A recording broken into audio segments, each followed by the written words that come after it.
The report runs to 26 pages. It is typed single-spaced, with a kind of bureaucratic precision that comes from years of filling out forms no one will read. I am told the author was a man named C.L. Marsh, who once worked as a civilian consultant for the Nevada Highway Patrol and spent his retirement chasing cases the department had long since closed. The Kessler file was the last one on his desk when he died. A cleaning crew found it in 2007, boxed up with a few personal effects, and mailed it to the Highway Patrol office in Carson City. No return address. Just a postmark from a town I won't name here, because the town itself isn't what matters.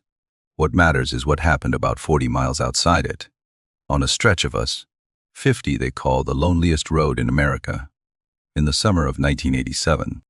David Kessler was 31, a sales manager at a Dodge dealership in Las Vegas.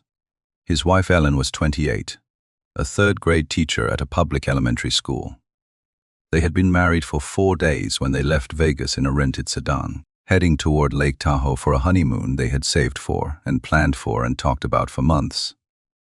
The route took them through the central Nevada desert, a long flat basin of sagebrush and cracked earth and heat that rises off the asphalt in visible waves.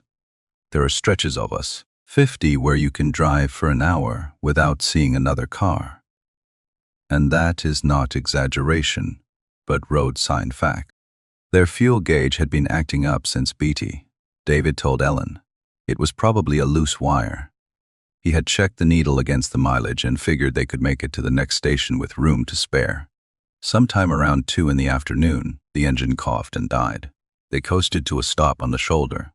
The temperature outside was 106 degrees. The air conditioning had quit along with the engine, and within minutes, the car had become an oven. There are moments in the desert when the heat stops being weather and becomes a physical presence, a weight on your chest and a tightness behind your eyes. Ellen began showing signs of heat exhaustion within the first 20 minutes. Flushed skin, dizziness, a thirst that water from their plastic bottles couldn't touch. David made the only decision available to him. He took Ellen by the arm, and they began walking east, toward a ripple of buildings they could see shimmering on the horizon. The buildings turned out to be a gas station and a 6-room motel, the kind of place that survives by being the only thing for 60 miles in any direction. The pumps were old but functional. The motel office had a metal fan that rattled in the window frame and a handwritten sign taped to the door. Rooms available. Mechanic not on site. Tow service by appointment. Radio out. The owner and sole employee was a 63-year-old retired serviceman named Mick, a lean man with sun-cracked hands, and a way of studying new arrivals that was more watchful than unfriendly. He confirmed what David already knew. The nearest town with a real repair shop was 120 miles west. The next tow truck wouldn't get out here until the following afternoon at the earliest. Until then, they were stuck. Mick gave them a room at the end of the corridor. The door lock was loose, and the window looked out on nothing but scrub and highway, and the long blue line of mountains that never seemed to get any closer no matter how far you drove. But the room had a working ceiling fan and a bed with clean sheets, and after the heat of the car that felt like luxury, they settled in. David walked to the office and bought 2 cans of soup and a package of crackers from the shelf behind the counter. Mick heated the soup in a microwave that looked older than the building itself. The other couple arrived just before sunset. David saw the car pull up while he was standing in the office doorway. It was a sedan, same make and model as his rental, same color, same Nevada plates. A young man got out of the driver's side, tall and sandy-haired and wearing a light button-down shirt that looked almost identical to the one David had on. A woman climbed out of the passenger side, and when Ellen walked up to join David at the doorway, she stopped short. The woman was wearing a sundress in the same shade of pale blue that Ellen had packed for the trip. Her hair was cut in the same style, just above the shoulders, light brown with blonde streaks. The 2 women looked at each other the way you look at your own reflection when you're not entirely sure it is a mirror. Something about the proportions just barely off. Something about the way the image moves a fraction of a second after you do. The man introduced himself as Aaron, his wife as Lena. They said they were driving from Vegas to Tahoe for their honeymoon. Aaron laughed, a bright, easy laugh, and said something about great minds thinking alike. He was in insurance, or so he claimed.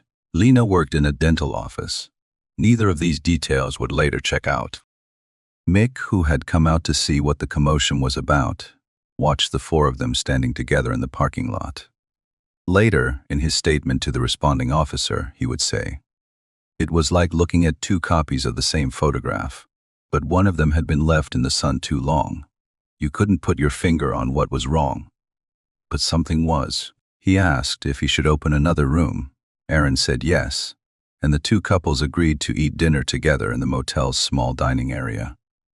A room that was really just a few tables pushed up against the wall near the microwave and the drink cooler. The dinner was uneventful. Canned soup, crackers, warm beer. Aaron and David talked about baseball and road conditions. Ellen sat next to David, saying little. At one point she leaned over and whispered, "I think she is copying me. When I laugh, she laughs. When I put my hand on the table, she puts her hand on the table." David glanced over.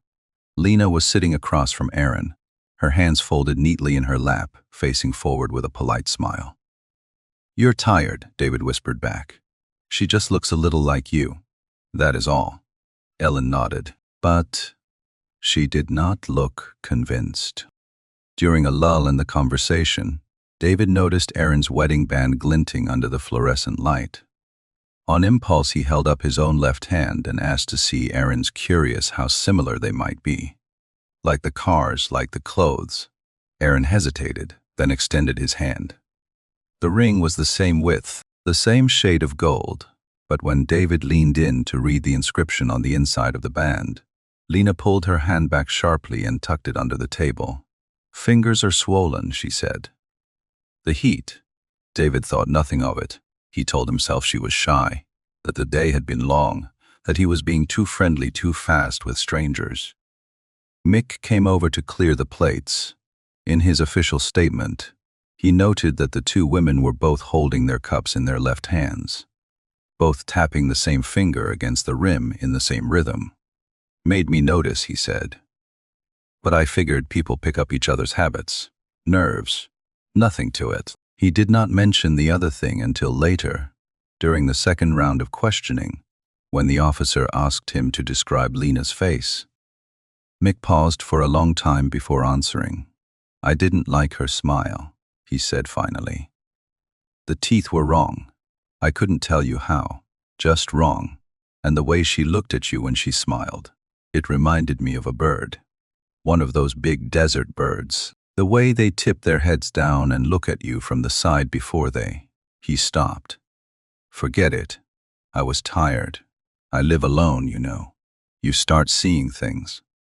He declined to elaborate further, and the officer did not press him. The four of them played a few hands of cards after dinner. By 10 o'clock, everyone had retreated to their respective rooms. David and Ellen lay in the dark, listening to the ceiling fan wobble in its housing. Ellen said something about the woman in the other room, about how her laugh had sounded familiar in a way that wasn't right. Not like she had heard it before, but like she was hearing her own laugh played back from a recording. David told her to get some sleep. Tomorrow the tow truck would come, the car would get fixed, and they would be back on the road before the worst of the afternoon heat. Ellen woke up at 2 in the morning. The sound that pulled her out of sleep was footsteps in the corridor. Soft, deliberate, the kind of footfall that belongs to someone who is trying very hard not to be heard. She slipped out of bed and moved to the door, pressing her eye to the crack between the door and the frame. The corridor was lit by a single fluorescent tube near the office, casting everything in a bluish half-light.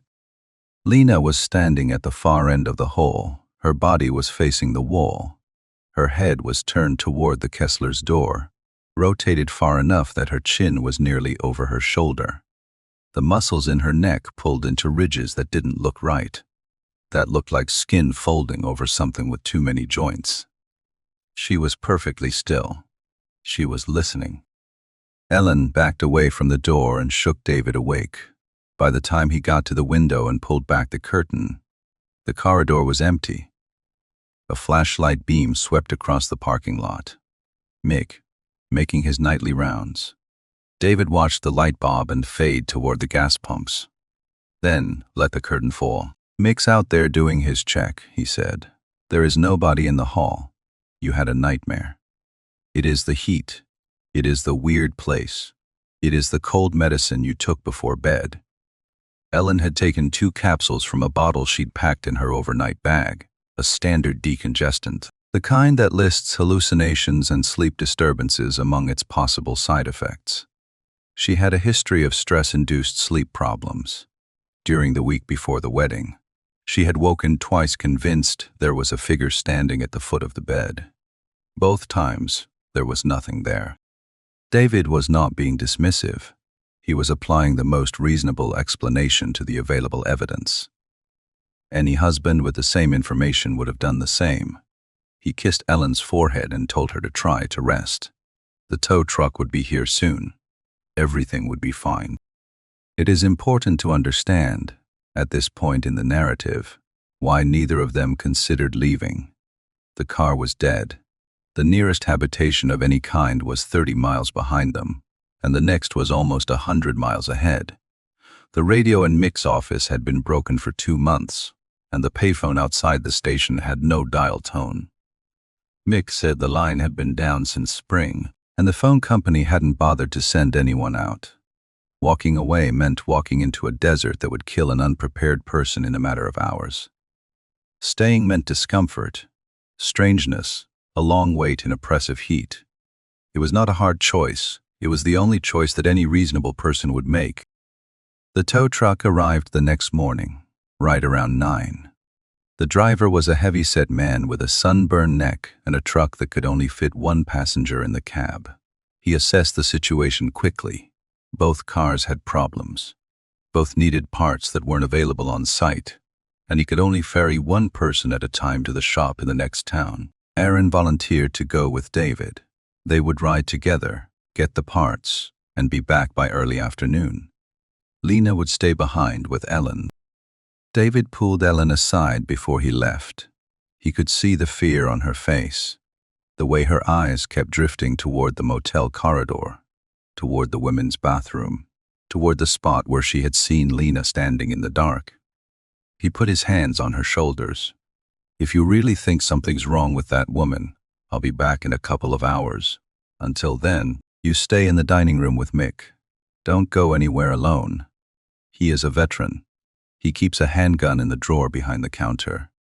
Nothing's going to happen in broad daylight with a witness right there." It was a good plan. It was the kind of plan any competent adult would make. It was based on the assumption that the threat was human. David and Aaron climbed into the tow truck. Ellen watched it pull onto the highway and disappear into the heat shimmer. She walked into the dining room, sat down at the counter, and looked at Mick, who was bent over the back of the microwave with a screwdriver, muttering about a blown fuse. The fluorescent light over the counter flickered. The fan rattled. The desert stretched away in every direction, silent and vast and utterly indifferent. Lena sat down in the chair beside her. The sound of the chair legs scraping across the linoleum made Ellen's skin tighten. Lena didn't say anything at first. She just sat there, hands folded on the table, facing forward. The same polite smile on her face that she had worn the night before. And then she began to hum. It was a slow melody, soft and lilting, the kind of song you might sing to a child who couldn't sleep. Ellen recognized it immediately. It was the song she and David had danced to at their wedding reception, an old Rabbi ballad, not particularly famous, something they had chosen because it reminded them of their first date. She had never told anyone what that song was, not her sister, not her friends, not anyone who could have passed the information along to a stranger on a desert highway. "How do you know that song?" Ellen asked. Her voice came out steadier than she expected. Lena turned her head. According to Ellen's statement, the motion took too long, longer than a normal human neck should require to rotate. The smile widened. and the widening continued past the point where a human mouth should stop. The lips pulling back to reveal rows of teeth that seemed to go farther back than they should. That seemed to fill the space behind her cheeks with too many surfaces. She tipped her head to the side. Her ear touched her shoulder, and the skin of her neck folded into creases that should not have been there. Creases that looked like something jointed was moving underneath. "You told me," Lena said. Her voice was calm even, without any of the small variations in pitch that human speech carries. "Last night, while you were sleeping, you said so many things. You were singing. You look beautiful when you sing." Ellen grabbed the wrench that Mick had left on the counter. She swung it in a wide arc and connected with Lena's shoulder. Lena's body jerked sideways, and Ellen didn't wait to see what happened next. She ran out of the dining room, through the office, and into the parking lot toward the payphone that didn't work, and the highway that had no cars on it, and the desert that offered nowhere to hide. Behind her, she heard Mick shout. He had come out of the kitchen when he heard the commotion, and he was standing in the doorway of the office, staring at something in the dining room. He would later describe it this way, in the only part of his statement that the investigators chose not to transcribe into the official record, a sentence that exists only in the handwritten notes a patrolman took during the second interview, and that Marsh included as a footnote in his report. The woman was getting up off the floor, but not the way a person gets up. She was bending in the middle backwards. Her knees didn't move first. She just sort of folded upward, and her neck made this noise. Like sticks breaking, but wet, you understand. Like something inside was snapping back into place. Mick reached up and pulled the chain for the overhead floodlights. The gas station had a set of halogen lamps mounted under the canopy, installed years ago to illuminate the pumps at night. They were high wattage, high output, designed to throw a wide cone of white light across the concrete. When those lights hit Lena, she screamed. It was not a human scream. Ellen, who had reached the edge of the highway by then, heard it clearly.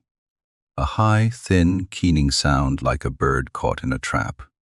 In his statement, Mick said, "It was the same sound I heard once in basic training, out in the field. A hawk got tangled in some wire and couldn't get free.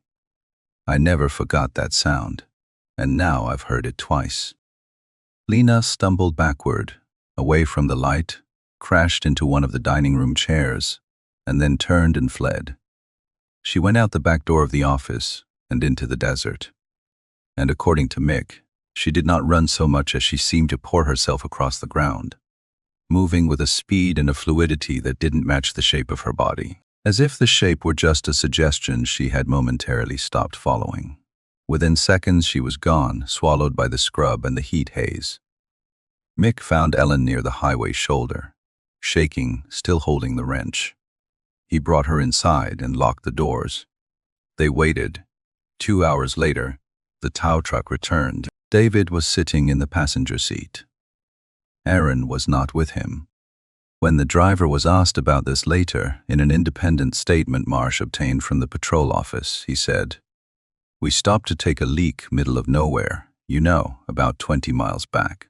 The other fellow, the one who came with us, he said he needed to stretch his legs. He walked off into the brush. I wasn't really watching. I was checking the tire chains. When I looked up again, he was gone." Kessler waited maybe 15 minutes, then came back to the truck and said we should go. Said he figured the guy had caught a ride or something, or would call from the next town. I didn't really think about it at the time. You don't think about things like that when it is 100 degrees, and you just want to get back on the road. David got out of the truck. He walked toward Ellen with his arms open, his face warm and relieved. She noticed 2 things, in the following order. The first was that his smile was exactly right, exactly the same smile he had given her that morning before he climbed into the truck. The second was his wedding ring. He held out his left hand to pull her into a hug, and she saw that the inside of the band where the inscription used to be, their wedding date, their initials, the words they had chosen together, was now smooth and featureless. Not worn away by friction, not scratched. Blank, as if the marks had been carefully, precisely removed by something sharp. Ellen's statement ends there. The remaining pages of the transcript are marked with the attending physician's signature and a note that the subject was unable to continue. The official investigation lasted 6 months. Aaron was never found. The bodies of 2 unidentified males, badly decomposed and wearing clothing consistent with summer travelers, were recovered from dry creek beds within a 20-mile radius over the following years. But DNA testing was not widely available in 1987, and neither body could be positively linked to the case. One of them, discovered in September of that year, about 10 miles from the gas station, had a perforation wound through the right clavicle. The medical examiner's report describes it as post-mortem animal predation, likely avian scavengers. The word beak-like appears in the margin in a different handwriting, and there is a question mark next to it. The case was closed in December 1987. The official file lists the incident as a suspected highway serial homicide, with Aaron and Lena designated as unknown suspects using false identities. The motive is listed as undetermined. The method is listed as undetermined. The current status of the investigation is listed as inactive. That is where Marsh's report ends. The body of the text is 26 pages, typed, single-spaced, with footnotes and evidence citations in proper format. At the bottom of the last page, below the case number and the closing date, there is a handwritten note. Case closed December 1987. I am too old to pursue this further. C.L. Marsh, January 2005. And then there is a page that is not numbered. The paper is slightly different from the rest of the report. A shade whiter, a different weight, as if it was added later on a different printer. The ink is darker, the margins wider, across the top, in the same handwriting, but with a slight tremor that wasn't present in the main report. Someone has written Appendix E, Investigators' Personal Notes. The text reads, "While organizing the evidence boxes this morning, I found an item at the bottom of the container holding Ellen Kessler's witness statements. It was not listed on the official evidence inventory. It is a TDK audio cassette. The handwritten label reads, First Dance Rehearsal, March 1987. The handwriting has been matched to Ellen Harper prior to her marriage. Then a man's voice, the cassette in a tape deck, and pressed play. Ellen's voice, young and cheerful. Wait, David. Hum it first. I want to make sure I remember the rhythm. Then a man's voice, humming a slow melody. I knew the melody immediately, though I have never heard it before in my life. I should not know that song. The tape was never entered into evidence. During her statement, Ellen explicitly said she had never shared the name of the song with anyone. The police did not investigate the song. Nobody knows that melody except Ellen and the man who hummed it on the tape. When I returned the cassette to the evidence box, I noticed something in one of the surveillance stills from the gas station cameras. The footage was mostly destroyed by heat damage, but a single frame survived. It shows the corridor of the motel, and in the corner of the frame, near the end of the hall, there is a figure. The figure is wearing the same style of hat I own, the same style of coat, the same expression I wear when I'm lost in thought. The fluorescent light above his head is bright and direct and unforgiving. He does not appear to mind it. He is the age I was in 1987, that same light, the kind of light that comes from directly above, once made something scream with pain. It does not anymore. The case is closed. I will not pursue it further. I only want to know what was originally inscribed on the inside of the dead man's wedding band. Whether that inscription too was replaced along with everything else. Whether it has become illegible because someone looked at it too many times and looked too closely and saw the thing that it really was. C.L. Marsh, January 2005. The signature at the bottom of the page is shaken, the ink uneven, the letters slanted at an angle that does not match the steady, practiced hand of the report. S main text.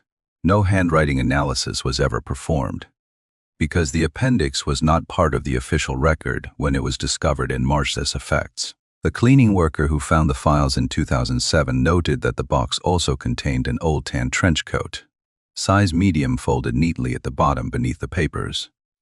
The box smelled faintly of dust and heat, a worker said. The smell of a car that has been sitting in the desert sun for too long.